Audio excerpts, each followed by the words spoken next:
안녕하세요, 랑락입니다. 벌써 세 번째 영상이네요. 네. 오늘은 끝내야 될 텐데 얘기가 자꾸 길어져서 걱정입니다. 어쨌든 지난 영상에서 얘기했듯이 어렵고 힘들게 첫 녹음을 끝냅니다. 하지만 뭐 여러분도 아시다시피 그 노래가 나왔다면 여러분이 들으셨겠죠? 네. 앨범이 나오지 못합니다. 네. 보통 이제 영화나 앨범이나 이제 뭐 엎어졌다고 하죠. 외적인 여러 요인들 때문에 결국은 그 노래는 세상의 빛을 보지 못하고 첫 번째 시련이었던 것 같아요. 저는 뭐 금방 녹음이 끝나면 앨범이 나오고 이제 막 금방 뭐가 될 줄 알았거든요.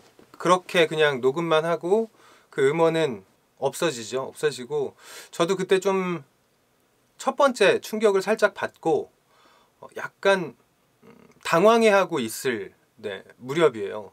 그 무렵에 소속사에 어떤 한 사람이 찾아옵니다. 이미 밴드 보컬로 데뷔를 했던 보컬리스트가 활동을 하다가 그 회사가 좀 안 좋은 상황에 처해져서 그 사람만, 보컬만 우리 회사에 들어오게 되는 거예요. 네, 그분이 여러분이 알고 계시는 그 캔의 멤버 이종원 씨였습니다.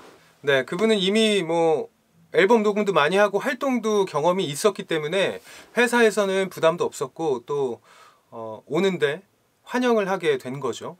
근데 여기서 결정적이었던 건 아까 말씀드린 그 작곡가 유해준 씨하고 같이 하기로 했던 저의 자리를 그 이종원 씨가 차지하게 됩니다. 그래서 이종원 씨하고 유해준 씨가 함께 팀을 만들면서 앨범을 낸 게 바로 첫 번째 앨범 그 캔이라는 팀이 탄생을 하게 된 거죠. 물론 제가 있을 때는 캔이라는 이름은 안 정해졌었지만 이제 원래 제가 준비를 하고 있던 자리였는데 이종원 선배님이 이제 그 자리에 오시면서 저는 이제 회사에서 약간 나는 이제 뭘 해야 되지? 이런 포지션이 된 거예요. 근데 그때 마침 또 근데 사장님께서 너는 아직 나이도 어리고 가능성도 많이 열려 있으니 너는 앞으로 솔로를 준비해라, 더 열심히 연습을 해라 라고 해주셔서 아 그렇구나, 나는 이제 그럼 솔로를 연습해야 되는구나 하고 또 연습을 했던 것 같아요. 물론 이제 한 번 근데 그렇게 힘이 빠지니까 약간 좀 기운 빠졌던 것도 사실이기도 합니다. 그래서 약간 방황하고 있을 때쯤 어느 날 사장님하고 저하고 이제 전화 통화를 하게 되죠. 그러면 사장님이 저에게 이제 딱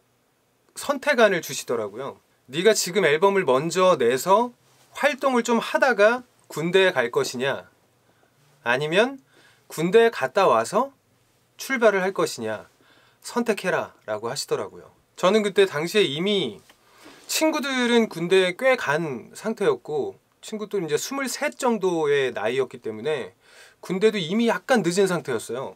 일반적으로 봤을 때, 통상적으로 봤을 때. 그래서 제 생각에는 여기서 앨범을 내고 더 활동해서 나중에 가는 것보다는 얼른 갔다 오는 게 낫겠다 라는 결정을 내렸습니다. 그래서 그때 당시에 사장님한테 그럼 군대 갔다 와서 앨범을 내겠습니다 라고 대답을 하죠. 그리고 그 길로 저도 이제 부모님한테도 군대에 가겠다라고 얘기를 하고 그렇게 결정을 내리고 나서 바로 한 달 반 만에 군에 입대를 합니다. 바로 그냥 육군에 입대를 했고요. 당시에는 저는 막 다루는 악기나 이런 게 없었기 때문에 군악대나 이런 걸 갈 생각도 못하고 그냥 육군 일반 병사로 입대를 하죠. 논산훈련소로. 그래서 뭐 군생활을 열심히 합니다. 근데 군생활 하는 그 2년 2개월, 제가 이제 군생활 저와 할 때는 2년 2개월이었는데 2년 2개월 동안 저는 근데 한 번도 다른 생각을 안 하고 그냥 나는 나가서 가수를 할 거야 라는 믿음이 컸던 것 같아요. 당시에는. 그 전에 뭐 군대 가기 전에 연습한 시간과 그 녹음했던 것 때문에 그랬는지 모르겠지만 난 나가면 빨리 앨범을 녹음하고 데뷔해야지 라는 생각을 해서 그런지 몰라도 뭐 일병에서 한 상병쯤 될 때부터 집에서 연습하던 그 악보 책도 군에 다 갖고 오고 기타도 부대 안에서 그 기타도 들고 그래서 거의 이제 매일같이 연습을 했죠. 그리고 군에서 좀 살도 이제 찌우고 규칙적인 생활을 하니까 몸도 굉장히 건강해지고 해서 군대 가기 전에 제가 몸무게가 52kg였습니다.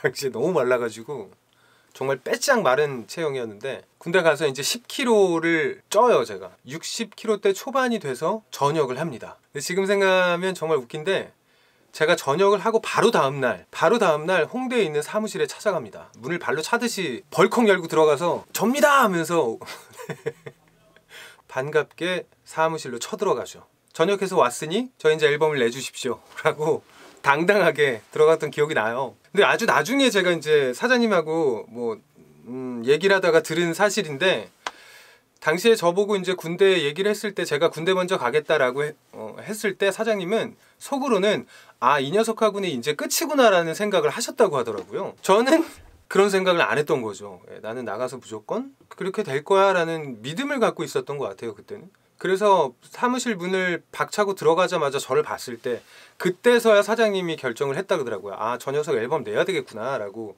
그때 결정을 하셨다는 얘기를 나중에 들었습니다. 사무실로 다시 이제 찾아가서 다시 또 그 연습 생활을 시작을 했습니다. 당시에는 사무실에서 이미 캔이라는 가수들은 굉장히 잘 돼서 자리를 잡고 있었고, 멤버도 아까 말씀드렸던 작곡가 유해준 씨는 1집 활동만 하고 그 자리에 이제 많이들 알고 계신 백이성 씨가 오시면서 팀이 돼 있었고요. 뭐 당시에는 회사에 연기자도 있었고, 그 다음에 아이돌 팀을 준비하는 뭐 5명의 한 팀도 있었고, R&B 듀오 드래곤플라이라는 또 다른 팀도 있었어요. 그래서 회사 굉장히 규모도 커지고 좀 정신이 없을 때였거든요. 뭐 그래도 저는 이제 뭐 회사 분위기도 좋고 하니까 시작하기에 딱 좋겠다라는 생각에 연습을 시작하게 되죠. 당시에 이제는 아예 집에서 나와서 회사 숙소로 들어가게 돼요. 매니저 둘하고 아까 말씀드렸던 그 아이돌 팀, 그 다음에 R&B 팀까지 다 살고 있는 그 숙소에 제가 또 한 명 더 들어간 거죠. 정말 발 디딜 틈도 없을 정도로 비좁은 생활이었는데, 다행히 구석에 방 하나에 2층 침대 중에 아래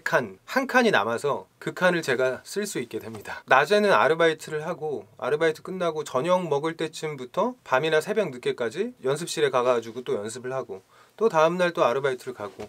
그러니까 기본적인 뭐 당시에도 핸드폰이나 이제 핸드폰이 나왔어요. 핸드폰이나 아주 간단한 생활들을 하기 위한 그 생활비가 필요했기 때문에 아르바이트를 계속 하면서 연습실을 왔다 갔다 했던 기억이 납니다. 그리고 사실 그렇게 결정을 내리고 집에서 나올 때 집에서도 쉽게 허락을 해주시지는 않았어요. 아버지가 굉장히 반대를 많이 하셨고, 그래서 저는 또 아버지를 이길 자신도 사실은 없었어요. 그 전까지는 아버지가 하라는 대로 다 늘 해오던 아들이었기 때문에. 근데 이번만큼은 안 되겠다 싶어서 제가 집에서 미리 나온 다음에 얘기 안 하고 미리 나온 다음에, 가출이죠 거의, 밖에서 전화를 드렸던 것 같아요. 밖에서 아버지에게 전화를 해서 저 이래 해서 출가하겠습니다, 꼭 그렇게 해야 되겠냐고 물어보시더라고요 아버지가. 그래서 그때 제가 어디서 그런 얘기를 주워 들었는지는 모르겠지만, 그래도 살면서 20대 10년을 한 가지 일에 바치면 뭐가 돼도 된다더라 아버지. 그래서 저는 20대는 음악하는데 한번 바쳐볼게요, 음악 한번 해보고 싶습니다 라고 얘기하고 집을 나오게 되죠.